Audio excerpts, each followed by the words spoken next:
Hey guys, we're going to walk through the 2023 Rockwood Roo 235S.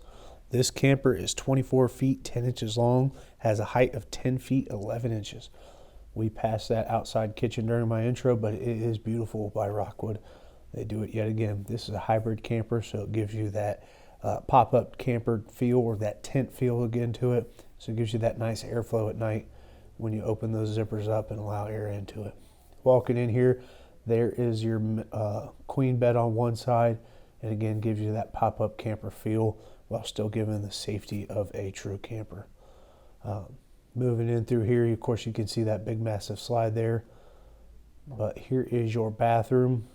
Again, nice corner shower with the shower miser. There's a good shot of that porcelain toilet, your throne room. There's that big slide with the dinette. Also doubles as a bed. And that table is 100% removable. Moving down, you have your fireplace with your TV above it. Sound bar, there's your other bed. Again, pop-up style tent there. 12-volt refrigerator, also powered off the solar. Good look at all the goodies. Tire pressure monitoring is standard on all Rockwoods.